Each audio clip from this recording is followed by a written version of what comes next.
Hi, I'm Mira. Welcome to another story. Let's see where this one takes us. The rain had come and gone, leaving the city streets slick and shimmering under the dim glow of scattered lanterns. Anara stumbled out of the alley, her boots splashing in shallow puddles, and collapsed against the crumbling stone wall of an abandoned building. Her chest heaved as she fought to catch her breath, the weight of the coin in her palm anchoring her to reality. It was all she had, no memory of why she had it, no clue what it meant.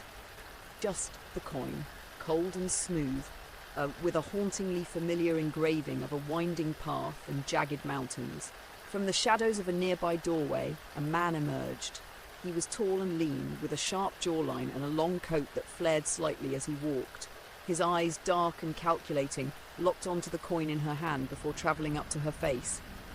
"You're lucky they didn't catch you," he said, his voice low and clipped. "Fresh trades like you don't last long out here." Anara flinched at his words, clutching the coin tighter. "Who are you?" "Valren," he replied, leaning casually against the wall. "Memory broker. And you? Judging by that look in your eyes, just sold a piece of yourself, didn't you?" Her pulse quickened, but she forced herself to stay calm. "I don't remember." "Of course you don't," Valren said with a faint smirk. "That's the price, isn't it? A trade takes more than just what you give. It leaves holes, gaps where you used to be."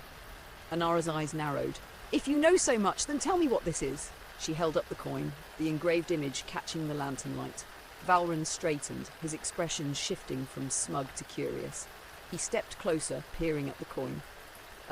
That's your piece," he said after a moment. "A fragment of whatever you gave up? The engraving? That's a clue? A memory locked in there, waiting for someone brave or foolish enough to reclaim it." "And what's the catch?" she asked, her voice sharp. "You're acting like you're doing me a favour." "The catch," Valren said, his tone growing serious, "is that unlocking it costs more than you might be willing to pay. You gave it up for a reason. Getting it back doesn't mean you get to ignore why you let it go." Anara's grip on the coin tightened. She glanced down at the engraving.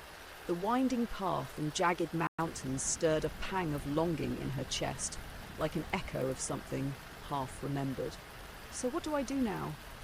"You've got two choices," Valren said. "Walk away, start over, forget about whatever's in that coin. Or take the risk, unlock it, and face whatever you're running from." Before she could answer, the sound of hurried footsteps echoed through the alley. Valren's posture stiffened, his eyes darting toward the source of the noise. "Traders," he muttered. "They're after you." "Why?" Anara whispered, panic creeping into her voice. "Because you're fresh," he said. "Your memory's still raw, still valuable. To them, you're a walking prize." Without another word, Valren grabbed her arm and pulled her deeper into the maze of alleys. The shouts of the traders grew louder, their heavy boots splashing through puddles. Anara's heart pounded as they twisted through narrow passages, the city's labyrinthine streets offering no clear escape. Finally, Valren shoved her into a hidden alcove beneath a broken staircase. He crouched beside her, his breath shallow but steady. The traders' voices passed nearby, fading into the distance. "Why are you helping me?" Anara asked, her voice barely a whisper. Valren's smirk returned, though it didn't reach his eyes. "Let's just say I've seen too many people lose themselves to this trade. Watching someone else fall into the same trap gets tiresome." Anara studied him, unsure whether to believe him. But before she could press further, Valren stood and offered her a hand. "If you're serious about finding out what that coin means, I know someone who can help. But you'll have to decide if you really want to know." She hesitated, the coin heavy in her pocket. The thought of leaving the mystery behind, of walking away and starting fresh, was tempting, but the hollow ache in her chest wouldn't let her. Whatever she had lost, it was too important to ignore. "I'll go," she said, taking his hand. Valren pulled her to her feet, his expression unreadable. "Then let's get moving. The traders aren't the only ones who'll want what you're carrying." As they disappeared into the twisting alleys, Anara couldn't shake the feeling that her choice had set something irreversible into motion. The coin burned against her palm like an unspoken promise, whispering of truths that would not stay buried.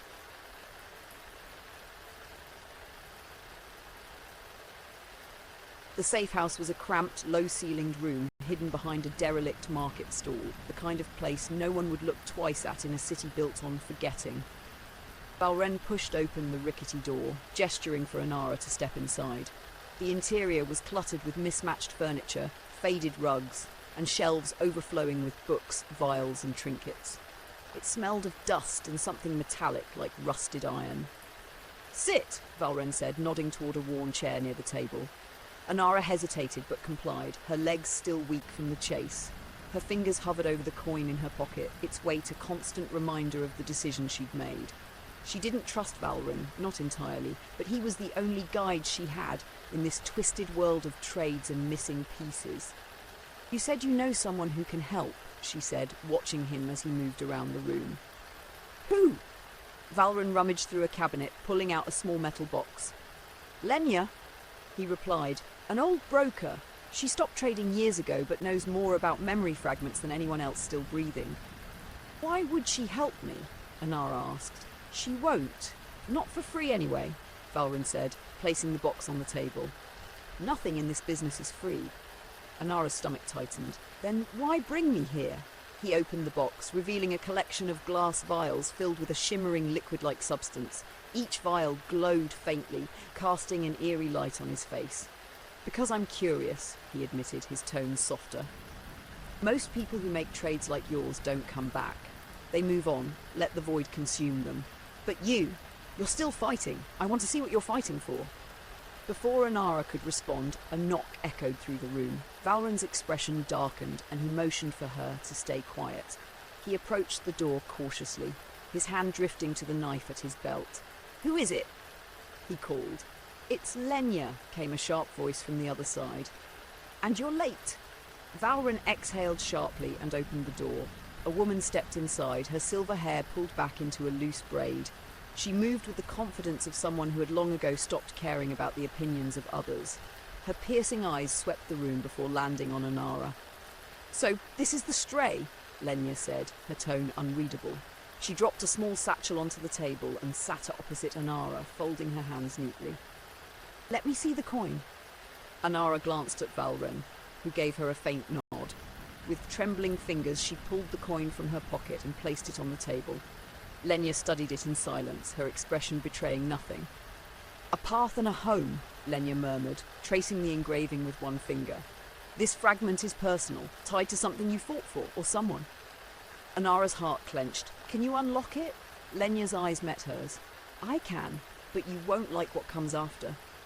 "I need to know," Anara said firmly, though her voice wavered. "Whatever it is, I need to know." Lenya leaned back, her gaze calculating. "Unlocking a fragment is dangerous. The memory doesn't come back clean. It floods you, raw and overwhelming. If there's pain in that memory, you'll feel it all over again." "Let me guess," Anara said bitterly. "You need something in return." Lenya's lips twitched into a faint smile. "Not from you. Your trade has already drawn enough attention. But unlocking it requires precision, and it risks attracting those traders again. Are you ready to deal with that?" Anara hesitated, her hand instinctively moving to cover the coin. The thought of the traders chasing her again sent a chill down her spine, but the ache in her chest refused to let her walk away. "I'll do it." Lenya nodded and began unpacking her satchel. She pulled out a small, intricate device resembling a magnifying glass fused with gears and wires. "This will bind the coin to your consciousness," she explained. "Once it's unlocked, the memory will be yours again. But remember, memories have weight. They're not just thoughts, they're choices, consequences." As Lenya worked, Valren leaned against the wall, watching silently. His eyes flicked between Anara and the coin, his expression unusually tense. "What happens if she can't handle it?" he asked. "Then she breaks," Lenya said bluntly, not looking up, like so many before her. The device clicked into place over the coin, its gears whirring softly. Lenya adjusted a dial and stepped back. "It's ready. Touch the coin when you're ready to face whatever you've lost." Anara's hand hovered over the coin, her fingers trembling. She thought of the traders, of Valren's warnings, of the hollow void in her mind that had consumed her ever since she'd woken. The fear was overwhelming, but so was the need to know. She pressed her palm to the coin. The room dissolved. Anara was on a mountainside, the wind biting at her skin. Ahead of her was a small cabin, its door open, revealing a warm, flickering light inside. Her heart swelled with hope, but the memory shifted abruptly. She was standing before the traders, tears streaming down her face as she handed over the coin. "Take it," she begged. "Just save them." The traders laughed, their faces shrouded in shadow. The image splintered and she saw a child's face, a child she knew but couldn't name, being carried away into the fog. Her screams echoed, unanswered, as the memory faded. Anara collapsed to her knees, gasping for air as the room came back into focus. Valren knelt beside her, his hand on her shoulder. "What did you see?" he asked quietly. "My child," she whispered, tears streaming down her face. "I traded my past to save my child, but I don't know if they're alive." Lenya's voice was calm but firm. "Then you have a choice. Find them, or let this destroy you." Anara clenched the coin in her fist, her resolve hardening. "I'll find them." Valren offered his hand, and she took it, pulling herself to her feet. The path ahead was uncertain, but one thing was clear. She would not stop until she reclaimed what she had lost.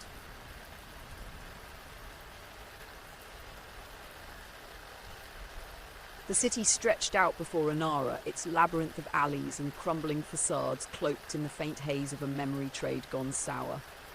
The coin in her palm was warm now, its engraving etched into her skin as much as her mind. Each step she took felt heavier, the memory of the trade hammering against her resolve. Her child. A face she couldn't forget, even if the name remained locked away. Beside her, Valren moved with an ease that belied the tension in his sharp features. He scanned the streets, his hand never straying far from the knife at his belt. "The traders won't let this go," he said quietly. "You've unlocked something valuable. They'll come for it." "I don't care," Anara said, her voice firm despite the quiver in her chest.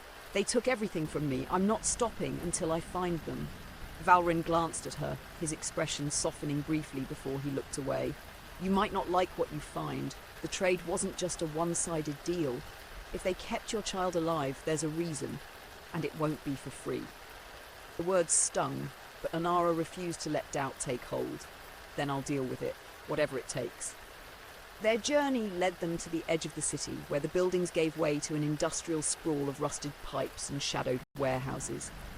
Valren stopped outside one of the larger structures, its broken windows casting faint glimmers of light into the gloom.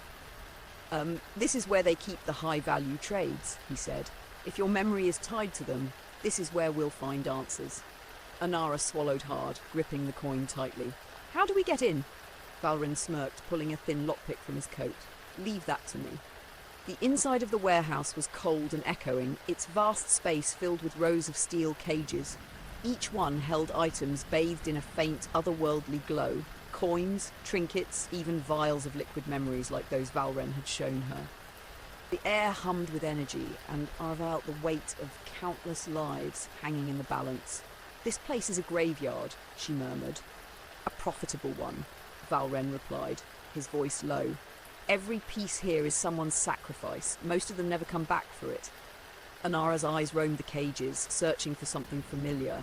The memories clawed at her, fragments of that haunting face flickering in her mind. Where would they keep someone they took? Valren hesitated, his expression darkening. "Not here. If your child is alive, they'd be in the inner sanctum. That's where they keep living trades." She turned to him sharply. "Then let's go." "It won't be that simple," he warned. "The sanctum is guarded. If we get caught—" "I'm not leaving without them," she interrupted. The raw determination in her voice silenced him. Valren sighed, then nodded. "This way?" The sanctum was a stark contrast to the warehouse, sterile corridor lit by a harsh white glow. Valren moved cautiously, his steps silent as they approached a reinforced door. "Stay close," he whispered. "We'll have one shot at this." Anara nodded, her heart pounding. The memory of her child's face burned in her mind, fueling her resolve. Valren worked quickly, bypassing the lock with practiced efficiency. The door hissed open, revealing a chamber lined with glass pods. Each one held a person suspended in shimmering liquid, their expressions serene yet lifeless. Anara's breath caught. She moved from pod to pod, her fingers trembling as she scanned each face. "They have to be here," she muttered. Valren's voice was tense. "We need to hurry." Finally, she stopped. There, in a pod near the back, was the child. Their small frame floated in the liquid, their features unmistakable. Anara's knees buckled and she pressed her hand against the glass, tears streaming down her face. "It's them," she whispered. "It's my child." Valren placed a hand on her shoulder. "We need to get them out." "How?" she asked, her voice desperate. He studied the pod's controls, his brow furrowing. "These systems are tied to the trade. If we release them, there's a price." "I don't care," Anara said fiercely. "Whatever it is, I'll pay it." Valren hesitated, his jaw tightening. "It's not just you. The trade will take something from me too. That's how they work. You'll lose more than just a piece of yourself." Anara met his gaze, her eyes unwavering. "Then why did you come this far? If you weren't willing to risk it, why help me?" For a moment, Valren was silent. Then he nodded, a grim determination settling over him, because some things are worth the cost. He activated the controls, and the liquid in the pod began to drain. Alarms blared, their piercing sound cutting through the sanctum. The traders would come. There would be no escape. The pod opened, and the child fell into Anara's arms, coughing weakly. She held them tightly, sobbing as relief and terror flooded her. "I've got you," she whispered. "I won't lose you again." Valren drew his knife, his stance steady as footsteps echoed down the corridor. He glanced back at Anara. "Get out of here. I'll hold them off." "No," she said, her voice breaking. "You don't have to. Go!" he barked, his eyes fierce. "I didn't come this far to watch you lose them again." Tears streaming, Anara nodded and bolted toward the exit. The child clutched tightly to her chest. Behind her, Valren stood his ground, his blade gleaming in the harsh light. The sanctum doors slammed shut as Anara fled into the night, the child stirring weakly in her arms. The coin in her pocket was gone, its purpose fulfilled. But the cost, what she had truly traded to save them, was a weight she would carry forever. As the city loomed ahead, one thought consumed her. Some memories were worth any price. Thanks for listening. If the story stuck with you, come back next time for another journey.